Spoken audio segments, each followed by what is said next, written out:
Today we're going to be making a Ginger Hydromel Mead, which is just like a low ABV or a session mead. And we're going to show you all the steps that we take from start to finish, all the way through to a tasting at the end, where we show off this glorious beverage and give it a score. Today on CSB Cooks, just joking, we are going to be making a Ginger Hydromel. And to do that, first we need ginger. I have here 3 ounces. 3 ounces of ginger, not peeled. I did break it though because I was trying to weigh it. I started with this one and I had to keep adding. And they're going into my food processor. I know, I didn't peel it. You know why? We did a ginger beer several years ago and I peeled it because people told me that the skin leaves a bitter flavor. So I peeled it.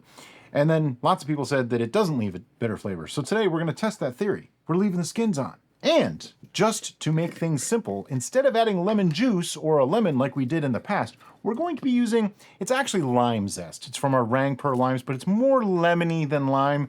So you probably want to use lemon peel or lemon zest if you're trying to do this at home. How much do you want? I don't know. Keep going a little bit. I like it to be a little citrusy. It smells fantastic. It really does. Go to like half. One more. There we go. All right, so there's our 0.5 ounces of zest. If you don't have zest, you could use the whole peel. Just, you don't necessarily want to blitz it like I'm about to here. And actually, you know what? I don't want to blitz that. I'm gonna use them whole. So let me go process this up real quick. Be right back. And after a little blitzing, you know, you have chunks. I also have here a pot of water. How much water? Doesn't really matter. It's just a small pot of water. Less than a gallon. How's that? That's the easiest way to say that because we're going to mix this with other water later, so it's not that important. I just want to put everything in here. Because what we're going to be doing is we're going to be making a tea or tincture or whatever the word is that you want to use for it. People got mad at me when I called it a tea. It's technically not a tea, I guess. I don't know. But we're going to extract all these flavors from these things rather than put the solids into the brew. You can put the solids right into the brew, but that's when you could risk some extraction issues. So I asked Brian why he didn't want to blitz these, and he actually gave a good reason, because he didn't want these to over-extract. Aroma-wise, these are very potent, and we want this to be a ginger hydromel, not a lime hydromel, so right. Good idea. Now, what she means is, if I put, say, this piece into the food processor, go ahead, it would get very, very small, which means larger surface area, so more extraction rate. So, because we used a lot, I didn't want little teeny tiny bits in here. But now this goes on the stove, bring it to a boil, let it sit for about 15 minutes or so, and we'll be back at that point. Okay, so once it came to a boil, I took it off the burner, let it sit for 20 minutes, gave it a full 20 minutes. But now we're gonna start putting this together because I don't want to pour hot liquid right into this. Could cause thermal shock. Let's not do that. So we're gonna be using Kirkland wildflower honey for this because I thought, first, I don't want to use a really exotic, fancy honey. Not that we do that a lot anyway, but I don't want to use a really exotic one because I think a lot of that would get lost in something like this. First, there's not a lot of honey, and second, there's a lot of strong flavors here. We will be making an exotic honey mead soon. Yes. Because we were gifted some pretty fancy honeys. That's right. I just want to use 1 pound of honey. That's it.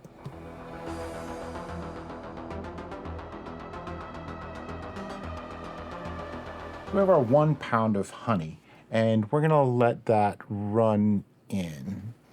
Okay, so now that the honey is more or less run out of the funnel, there's you can see a hole through. We're gonna put some water in and try to clear out that funnel a little bit. So this water is warm, which is going to help rinse that honey into our vessel. It's blood temperature. I'm gonna let Brian pour it though, because I tend to make messes. That way when I make a mess, you can laugh. Okay. That's right. And it does 2 things. First, I'm going to try to get some of this honey off the funnel.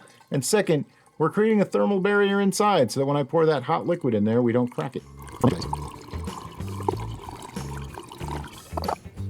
Now, in case you're wondering why we only used 1 pound of honey, hydromels tend to be on the lower side of ABV, and we're going to end up carbonating this, and it's going to be like almost a beer kind of thing. Something served cold, and you know it's meant to be refreshing. So it'll end up being probably in the 5% range or so, but you know, you want it to be what it is, you know? So we sanitized this vessel, this funnel, this strainer, all of our equipment. And what did we sanitize it in? The red bucket of sanitization! Because that wasn't awkward at all. It's perfect. Just the way I like it. So yeah, everything was sanitized. This pot was not sanitized, but it was brought to a boil, so it's good enough. Yeah. I'm gonna try very carefully to pour this in. I don't know how this is gonna work. Oh, just like that. Okay. You see the steam coming off there, right? And I'm using a strainer because I don't want all that stuff in here. That's the whole point of making the tea in the first place. I'm gonna do it right-handed. Crazy. Getting risky now. Whoa. All right, I'm a big believer in getting everything out, but you know what? I think that's good. Yeah, it's dry. There's nothing to see here. No, there was really no more liquid in there. All right, let me get rid of this. I'll be right back. So do we have an idea of how much water was in that pot? Like, No, okay. So we don't really know how much water No. we're adding to this. we don't. I'm okay with that. All right. Do you want more water added to this? Before we do that, I'm gonna try to mix this manually. Well, see, mixing this way, I can get a little bit of air in there because this is shaking, not swirling. And that way I can mix it all up. Plus, because it was warm already, the honey's gonna dissolve pretty quick. If you don't dissolve your honey fully before you take a gravity reading, you might not get an accurate reading, but it'll still ferment, which will give you some really weird numbers later down the road. This is where the drill attachment might have been handy. I don't think we've made a mead in this yet. This new fermenter. I don't remember. Now, I could just get a solid bung and cap it off and shake the heck out of it, also known as bejesus. All right. What's it look like now? I don't know, probably no different. Not a lot different. Tell them about aeration. What about aeration? Aeration is important at this stage of fermentation because we are just starting out and our yeast need to be fruitful and multiply, aka they need to reproduce to build up that colony so that they can get to work consuming those sugars and transferring them into alcohol. So But oxygen they use oxygen is in that required stage. at that stage. After alcohol is present, oxygen is bad, okay? Because alcohol plus oxygen plus acetobacters, which are omnipresent, can transform your beautiful brew into vinegar. That's mixed good enough for anybody. That's all I have to say. All right, so we're going to put in some more water. All right. And I'm going to estimate a little over a gallon. This is a 5-liter fermenter, so it holds about 1.3 gallons. Oh, not here.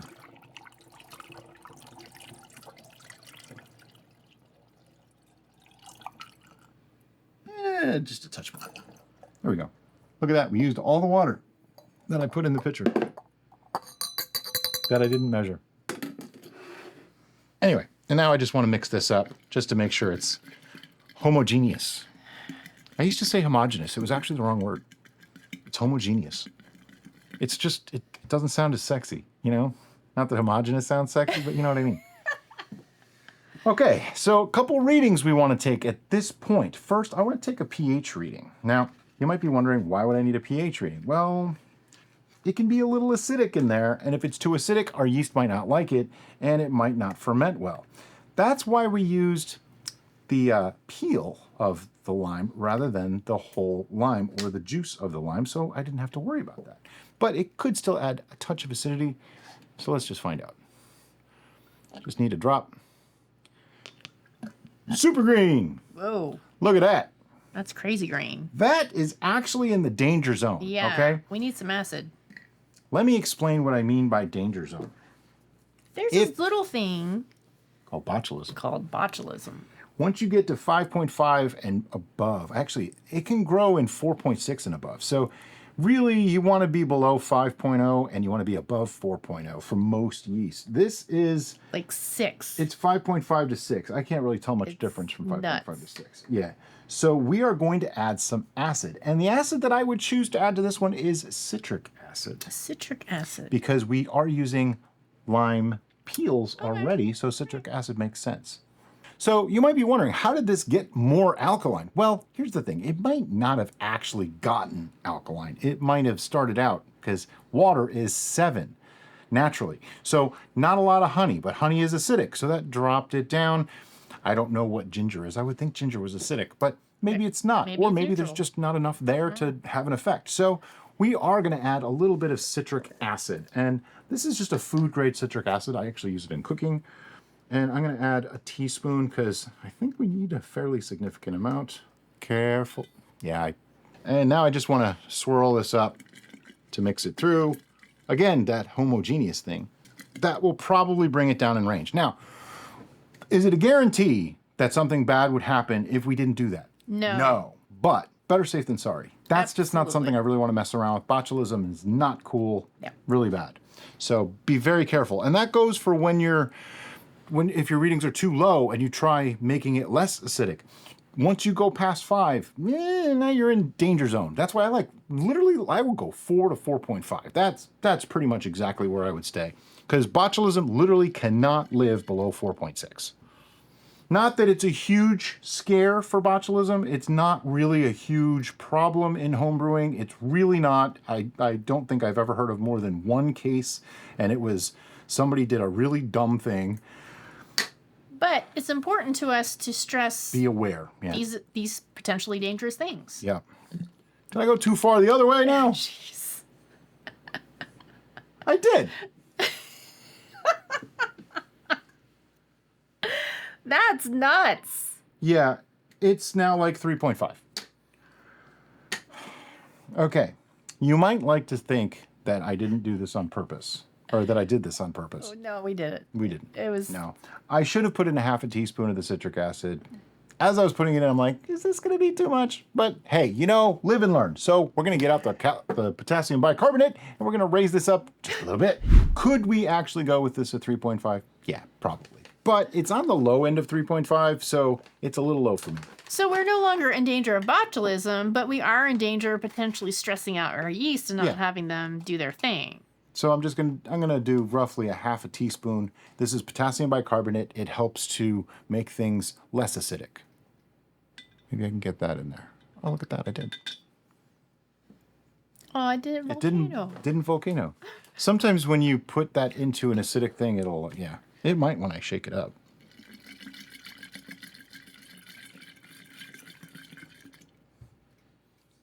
Not really. Wah, wah, wah. That's Okay. right. Let me get that off the sides and take another reading.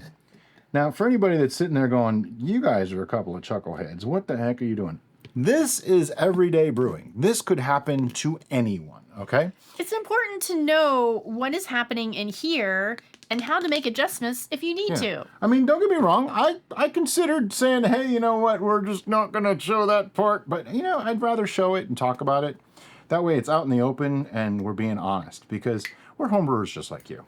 It's very easy to put in too much of something. We get it all the time. One more time, you just rinsed that off, but you didn't swirl it. Yeah. Let me hold that thing. People tell me all the time, oh, I accidentally put in too much honey. I accidentally put in too much of this. I accidentally put in potassium sorbate when I meant to put in yeast nutrient. That one's actually come up a couple times.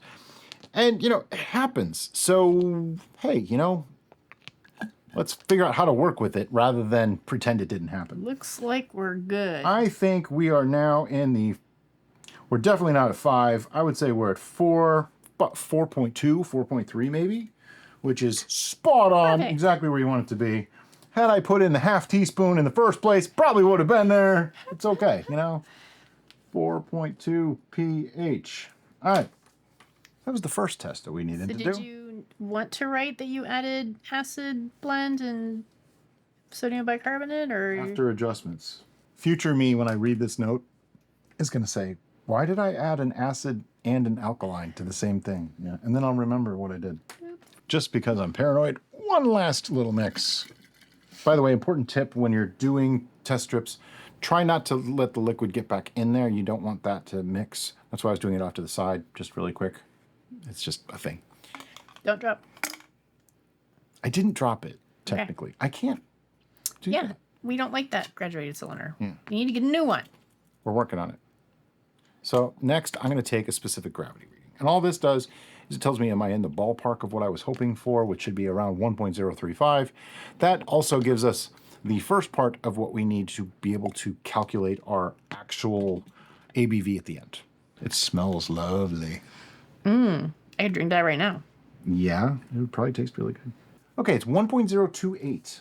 Now, you might be thinking that's really low. It's probably because I have a little bit more water in there than the full gallon. But hear me out for just a second. This is supposed to be a low ABV type of brew, so let's go with that. 1.028. This should probably finish dry, minus 1.000. times 131.25. If you're wondering why I'm using 131.25 instead of 135 at lower ABV, below say 7 or 8%, 131.25 is the more accurate way to go. Above that, 135 is the more accurate way to go. 3.675 plus about 0.5% for carbonation. This will be like 4.1. Beautiful. Yeah. Derek has been bugging me to make something like that for a long time, Yes. and I never seem to get it there. So she'll be very happy. This will be nice and refreshing, carbonated and everything. Oh, yeah. Okay, so what's left now? Yeast. Oh, you know what I should have done? I have an idea. You'll like this. You know how I always get the yeast all over the sides? What if I have an extra bit of sample to put in there after I put the yeast in? To kind of coax them all in there so they all fulfill their destiny. Every yeast should fulfill its destiny. Speaking of yeast, I'm going to be using Safe Ale SO4. It's actually an ale yeast, but I really like Safe Ale SO4. It's good to about 10%, according to the manufacturer. According to people that use it, it's good to about 12 or 13. We've had it go as high as 13 and 14 before. It's just a really solid yeast that works really, really well in most environments. It does bring out like roasty, malty flavors in ales and things like that. It also helps clean up after the yeast in an ale. But for this, it should work really, really nice. So I'm just going to do about half a packet, maybe even not even half a packet. Just going to eyeball that. And I'm going to use my patented folding technique to secure this yeast. Fold it over, crease it, fold it over, crease it. This is not the neatest one I've ever done. Kind of like in the video that I did. In that video, the reason why it wasn't neat was because it was a full packet. We just cut it for effect. And I'm like, oh, this is not going to work. You were so good at saving a sample and you hardly got any on the edge. That's why you do these things. Because when you are prepared, you won't need it. Yeah. But that way, you're good either way, right? That's true. That's true. So there's a couple. There's like 2. Herbert and George didn't make it in there. Get in there. Do your thing. All right. All right. Okay. And now I just want to I'm shaking this just like that, just to get the yeast wet. He's just trying to break the surface tension so that way the yeast go down in there and don't sit on the foam, which he did quite nicely. Bravo. You're good. You're good. All right. What's next? Airlock and bung. Right. Okay, airlock and bung. As long as everything is somewhat dry after being sanitized, it should just stay in there. Looks like that one might hold.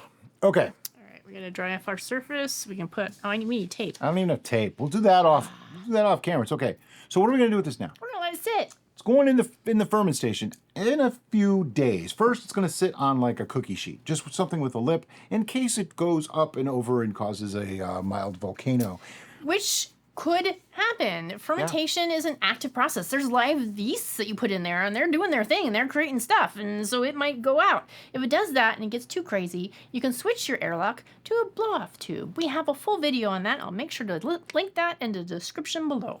That's why we left a good amount of space, though. In primary, headspace is kind of a good thing because it prevents it from overflowing.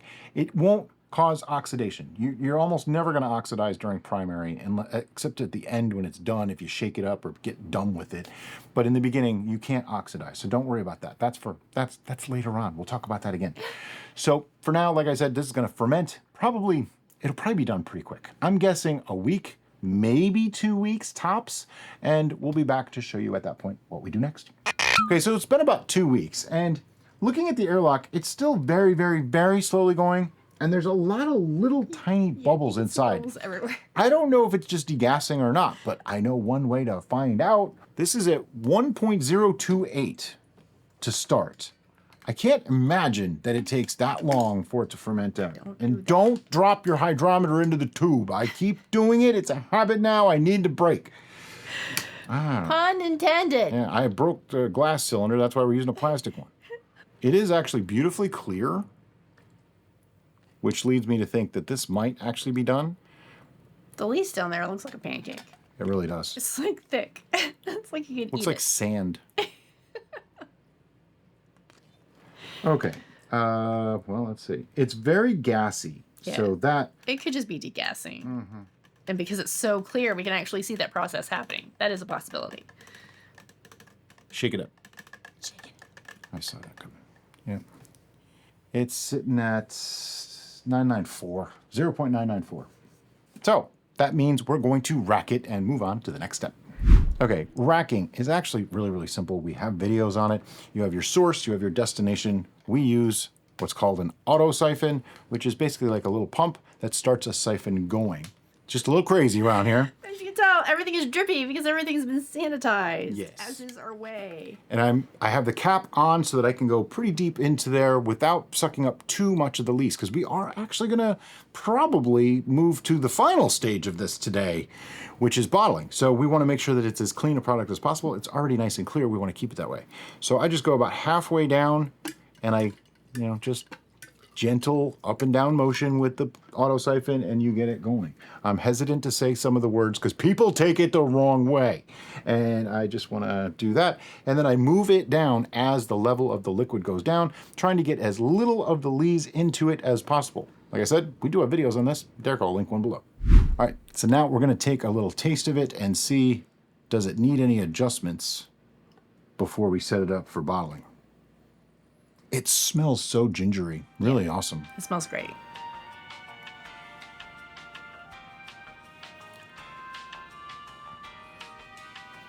It's a little light on honey and body. I feel like a little acid, maybe even a little tannin, because it's not got much. You know what? Let me get another taste of that. We were hoping, well, I was hoping, to not have to sweeten this because then it complicates the carbonation process, which we'll explain. But I think we may have to. Yeah. I mean, it's a hydromel, and lots of times hydromels are light on the honey flavor as well. This is really light on honey, though. But it's really light. The ginger is totally overpowering any sensation Oh, of I also need to use the calculator teacher said would never be handy. It was in my pocket. And calculate our ABV. So we start at 1.028 minus 0.994, 0.994. We use 34 points times 131.25 because this is a low ABV product below 7 or 8%. 131.25 is actually more accurate. Gives us 4.46 plus about a 0.5% for carbonation. It's like 5% when it's all said and done. Perfect. What do you think? I think it needs more honey. I do too. Let me get some honey.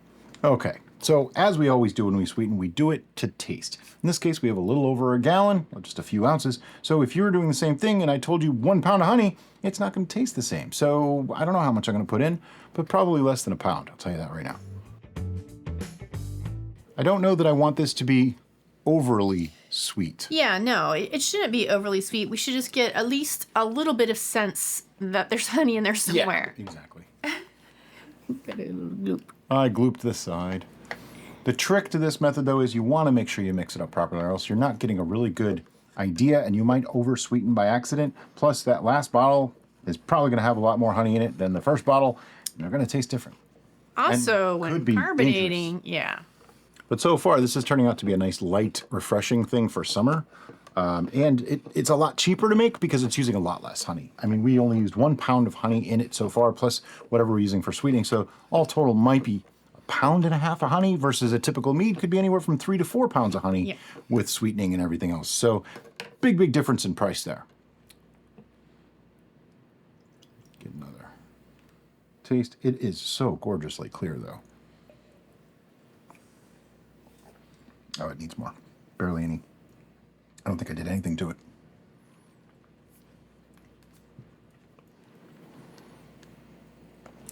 Okay, wash, rinse, and repeat. Another taste. And I know it seems tedious to do it this way, but actually you end up with a better product because you're tailoring it to your tastes. And this is one of the joys of homebrewing, where you get to taste your product. Okay, I'm not getting honey. You like that? I'm just not getting the honey flavor on it. Let me have another taste. Give it a little bit more. It's very light. Okay.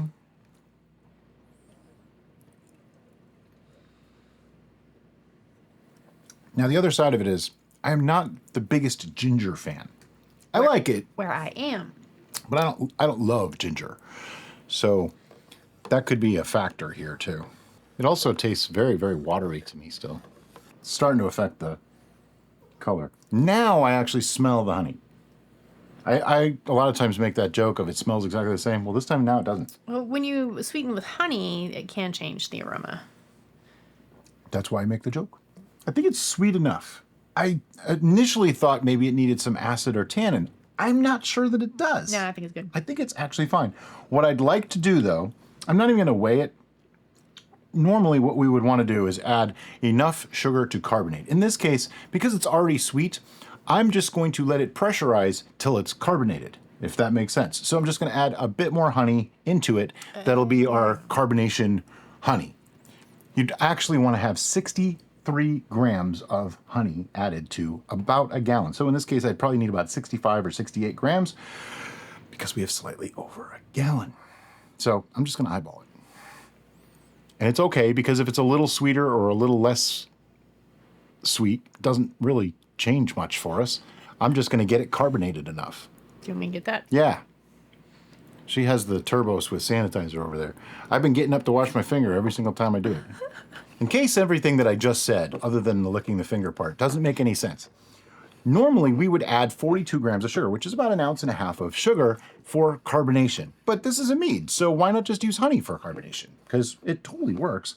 But we'd need about 1.5 times as much honey as you would sugar. So 42 grams is about 63 when you multiply it by 1.5. And the reason why I'm not being too specific about it is because if this was just a couple points sweeter or a couple less points sweet, it doesn't really matter all that much. I'm going to be drinking this more than likely anyway, and I personally don't care. As long as it's gingerific, I'm happy. But we are going to be pasteurizing this once it reaches the carbonation level that we want. That's the easiest way to say it. Which we have ways to find out. We'll talk about that in a little bit. We need a gravity reading. I do need a gravity reading. And this is going to be an approximation. We're not going to let that drop down. We're going to be delicate. There we go. You know what it is? There's a little lip at the bottom, and it makes it sound like it's banging all over the place, and it's actually not. I'm guessing this is probably in the 1.010 range at this point, and it'll use up maybe 3 or 4 of those points for carbonation. Pretty close, 1.014.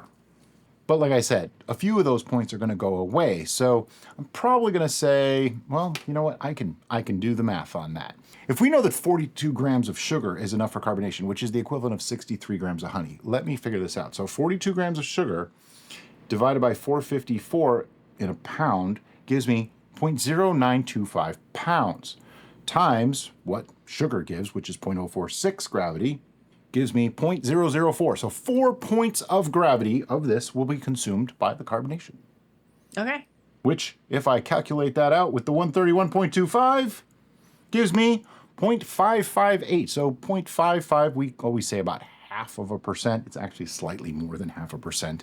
So this will be like 5.1% when it's done. Okay. We'll call it 5 and be happy. So, Now next step. Time to bottle. Yes. Okay, so far I have just this plastic bottle filled. Now, this is very important. This is how we're going to stabilize this and stop the fermentation process so it does not create bottle bombs.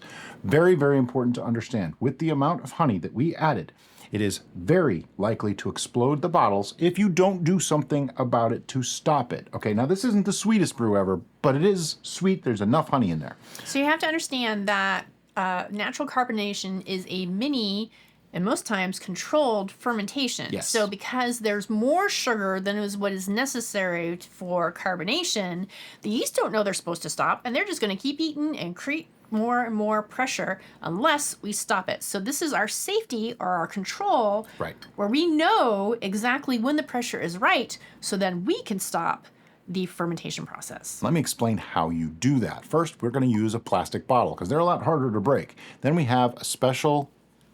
But we need to put our insurance yeast in there first. Oh, you're right. What do you mean by insurance yeast? Oh, I'm glad you asked, Brian. Insurance yeast is just a little extra dash of fresh yeast, just in case the yeast that is in our liquid already is done. Or gone. Or gone, because we racked this, so we don't know. And it's been what's sitting in for a there. couple of weeks. Yeah. I've been doing this recently, and it's worked out really, really well for us. Some people never do it, and they don't have any problems. And that's why we call it insurance Yeah, yeast. you never know if you're going to need it or Just not. in case. And I literally am looking for just a couple of granules, not much at all. This happens to be SO4.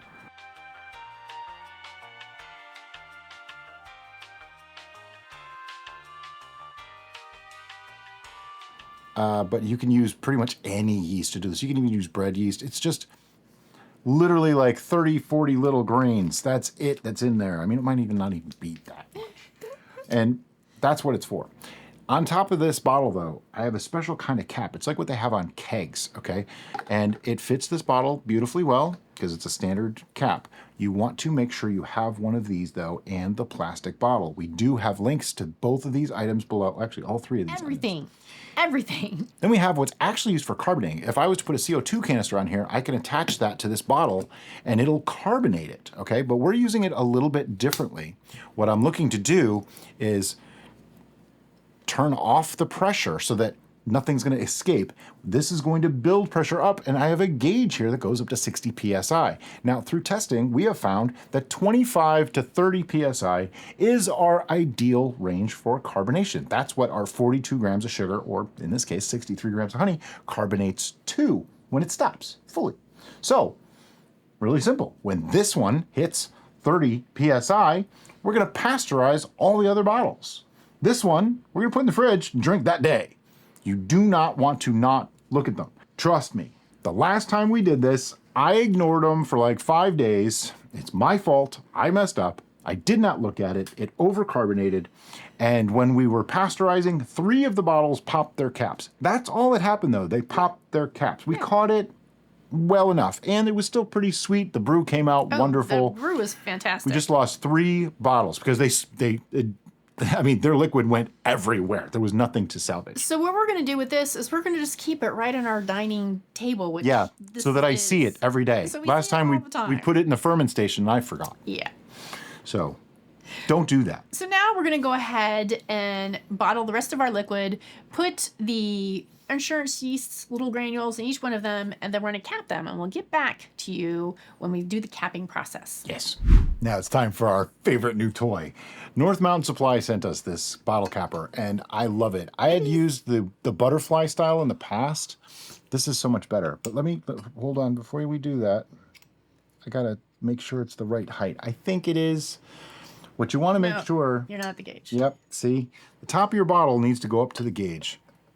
So, just the height. Oops, too far.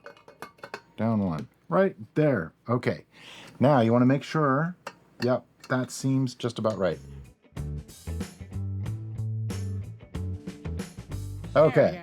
After a little bit of fiddling around, we got it exactly lined up. It was 1 notch too low. Yeah, the notches are in the back. Brian can't see them. I can't see them from here. So, but there's a magnet in the capping part, and so you drop your bottle cap in there, and then it says 1 finger.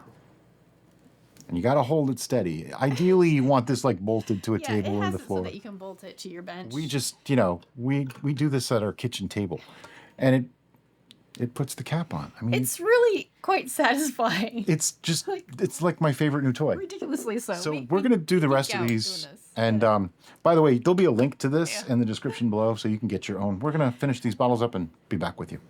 Okay, so a question on the insurance yeast that a couple people have asked. Why do we need it? Here's why. Once you rack, you're removing a lot of the yeast. There could still be some in suspension, but if it sits for too long, which how long is too long? Maybe an extra day, an extra 2 days, an extra week, an extra month. We don't really know. There is no one answer. So that's why insurance yeast. We may not need it, but if we don't have it and we need it, it's not going to carbonate. But if we have it, even if we didn't need it, worst case, we get a little bit of extra lees in the bottom of a bottle, which it sucks. I'll admit that sucks. But you're going to get it regardless because you're naturally carbonating. You're going to get a little bit anyway. Exactly. Also, I cannot stress enough. Make sure you check this every single day. And when it reads 25 to 30 psi, pasteurize these bottles. And at that point, I would probably release the pressure on this and put it in the fridge. So I'm going to put our fancy schmancy labels, aka tape and a Sharpie, on these. And then these are all going to go into the bomb shelter, except for this one. Not this one. It's going to sit out so I can see it every single day until it goes to 25 to 30 psi. Can you tell that we had a bad experience? We had a bad experience, okay? Anyway, we'll see you when that time comes. A little fizz there. It's carbonated. Okay, we pasteurized it. We put it in the bomb shelter for a week. Then we pulled a couple of them out and threw them in the fridge. Now, Well, we put them in the bomb shelter, then we pasteurized. Because you want to carbonate before you pasteurize, otherwise you're not going to carbonate. right, what she said. Forget what I just said. I recapped everything that you just watched. So Yeah. All right, so our first is repeatability. Oh, that's right. We have our scorecards that you guys will see when we're done. But the first score is repeatability, and that means how easy would this be for someone to do? I think it's pretty easy. We look at it from a beginner's perspective. If you've never made anything like this before, if you've never done a fermentation, how hard would this be to do? This might not be my first choice for you. No, just simply because carbonation itself can be a little... Yeah, and then the pasteurization in the middle of it. I have an idea. I gave it a 6. I gave it an 8. Wow. See, at first I thought, oh, this is easy. And then I realized, wait a minute, we made it, we sweetened it, we pasteurized it, we carbonated it. Ooh, yeah. I think 6. It's not a beginner 7. thing. Yeah. So it's like an average of a 7. The rest of the scores, we actually do things a little bit different. We do appearance, aroma, flavor, and intent. And they're weighted. Like some of them only go 1 to 5, some of them go 1 through 10. And at the end, we kind of merge it all together and give you a 1 through 10 score. So we're not going to reveal our scores along the way, but you will see the card at the end. So the next up is appearance. Being that this is a carbonated beverage, we are tasting it chilled, which is why you saw me wiping down my glass. Condensation, it's a Because thing. condensation. But I saw it when you were pouring it. It was crystal clear. It's really nice. beautiful. I mean, okay, I wouldn't say crystal clear. It's clear. When you were I hate pouring to it- be like this because every time I say anything that's even not 100% positive, people take it so far to the umpteenth level. Here's my take on this. This has a bit of color to it.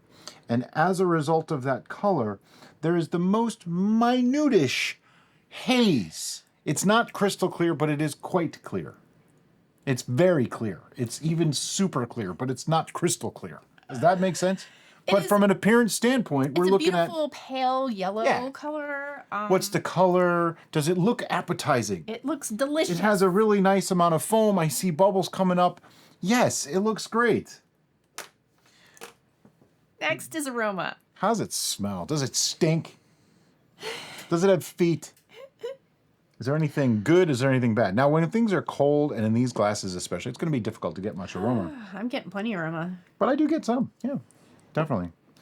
I get the ginger, without a doubt. The ginger comes through really nicely. There's even just the slightest hint of the florals of the honey. Yeah. It's there. Generally, hydromels, they're lower ABV, they're lower amounts of honey and things like that in them. So it's harder to get a lot. This is only 5%, by the way, and honey is the only fermentable that we used. And then next up is flavor. Now this, if you watched our older videos, this is probably the closest thing to our old bias score, where we just said what we liked about it. This goes 1 through 10, by the way.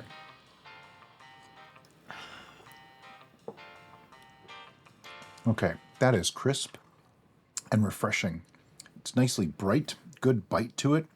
The carbonation really adds to this a lot. That's one thing that a lot of people don't take into account is carbonation actually changes the flavor because you're adding an acid, you're adding carbonic acid to something, making it a little more acidic. You know, it's going to have a different flavor. So by sweetening this, we kind of played off that balance. This is really nice. It's glorious. Yeah, this is really good.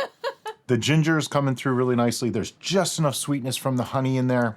I think I like this better than our ginger beer. Yeah, this tastes better than the ginger beer. Very similar. It's just ginger mead instead of ginger beer. So instead of being sugar-based, it's honey-based.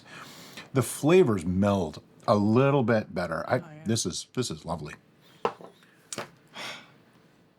But now I gotta be really picky. Yeah, this is the thing. You know, we got to be super picky on these. And what I look at is, you know, like, is this something I would reach for? Is this something that I would think of to drink? I'm not the biggest ginger fan, so for me that's a little bit of a bias. She likes ginger a lot.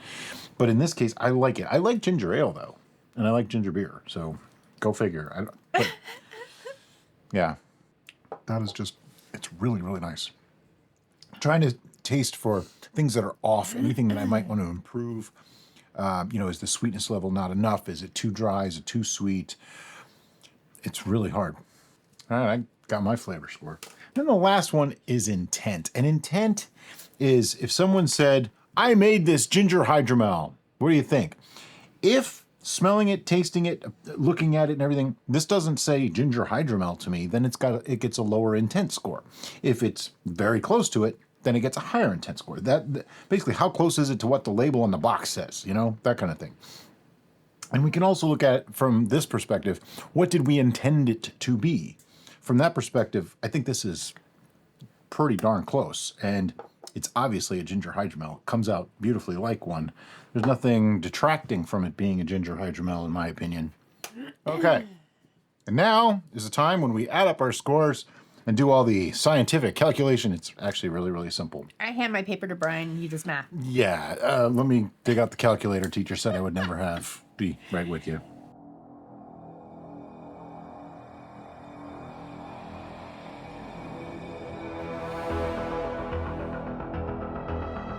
Okay, the time has come. Scores have been tabulated, numbers have been figured out. We have our final judgment of this brew. Dun, dun, dun. All right, are you ready? I'm ready. 1, 2, 3, 9.6. 9.3. So very, very close. I was 28 of 30 points. She was 29. So we were very, very close to a nearly perfect point score on away. this. Yeah. And at this point, you should be seeing our score sheets themselves so you can get an idea of how we grade things and the way it works. Honestly, this was awesome. If you're looking for a light, delicious, refreshing beverage, make this. Yeah, I mean, this was 5% and 1.010 final gravity. So it's beautiful, a little bit of sweetness, really, really nice. And as always, guys, thanks so much for watching and have a great day. Bye-bye.